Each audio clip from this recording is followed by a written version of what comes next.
When we talk about birth trauma, I think most people hearing that phrase will imagine a very dramatic scene in a delivery room with doctors and nurses rushing in and the sudden need for someone to go to the operating room for a cesarean section. I think probably most of us, that's our first thought when we hear about birth trauma.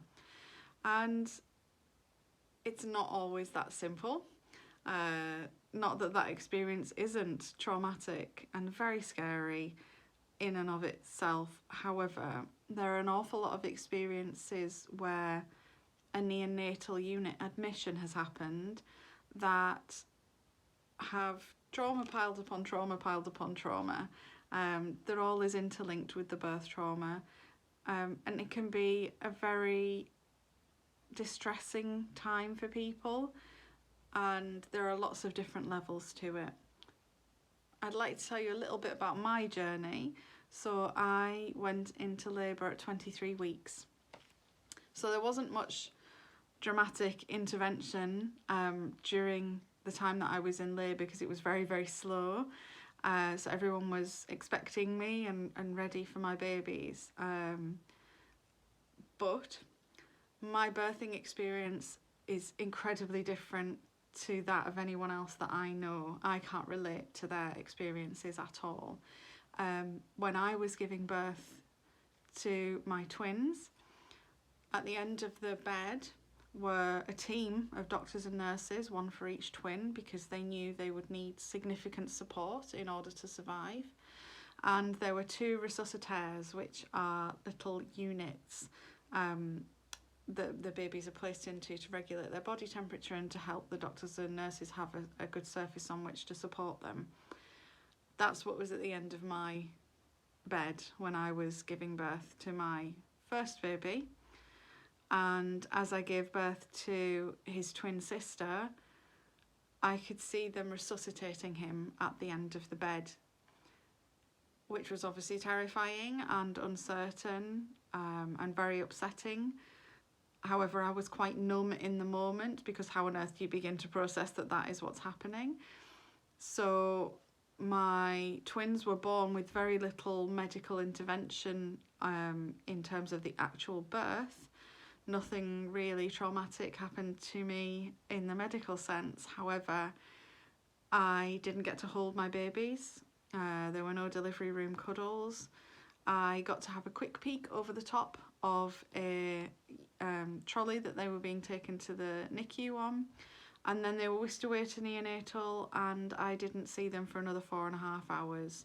So I was left alone with my partner and no babies in the delivery room.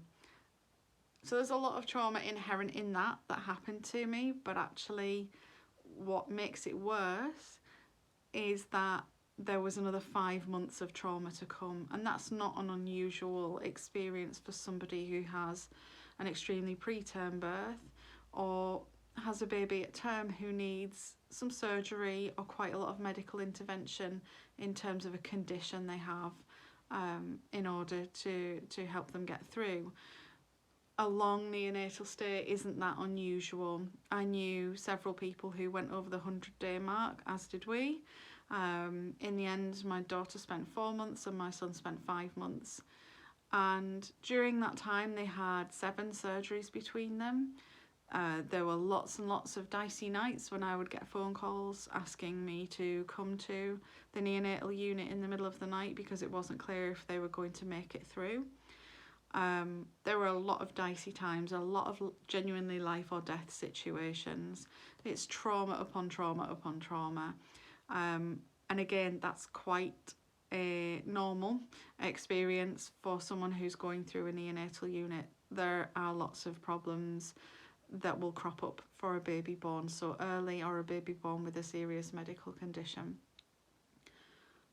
And then while you're in there, there's also a lot of vicarious trauma going on. You are surrounded by other babies who are also extremely poorly and getting the same type of interventions, the same scares, the same late night phone calls as you are, and you can't help but absorb some of that as well.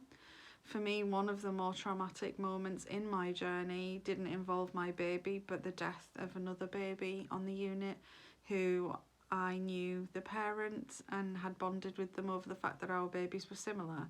And so when she died, that had a really profound effect on me.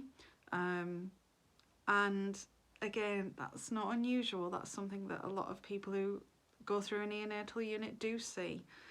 On top of that, there are comments or discussions or things that happen to you that, without anyone meaning to do so, sort of puts trauma into a competition.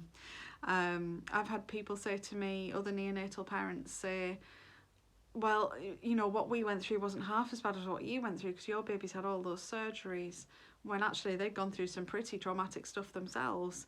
And there's no need to, you know, gloss over that for the fact that perhaps some of the elements of what I went through were more obviously trauma to the outside world. And the reverse happens as well. I've had, you know, people say to me, well, at least you got to bring them home. Because some people don't get to bring their babies home from NICU, and yes, I'm very grateful for that, but it doesn't mean that there wasn't an awful lot of pain for them and for me in between, and that's not easy to let go of or get over, which is sometimes what people want you to do. Please stop talking about it and get over it quickly so that it doesn't inconvenience me and make me feel uncomfortable. So there's an awful lot of levels to what might look on the surface like a little bit of birth trauma, or might look like a not traumatic birth. People might look at what I went through in the delivery room in terms of the physical aspects of me giving birth and think that was a pretty easy ride. You know, she didn't need any surgery, she didn't have pain relief, and she didn't need stitches or anything like that. But when you take a second to look a little deeper, there's an awful lot more going on. My children are 7 years old now, and I'm still deeply affected by the traumatic experiences that happened to me during my neonatal stay. And again, I think it's fair to say that that's not unusual. So birth trauma isn't as simple as it sounds, and I think we're probably all guilty of reducing it down to, oh, well, that's when an alarm rings and a doctor has to come running and mum gets whisked off, or whoever gets whisked off to surgery. And that's not always what it amounts to. And it's worth us being a little bit more careful about that and taking into account experiences that might be different from ours.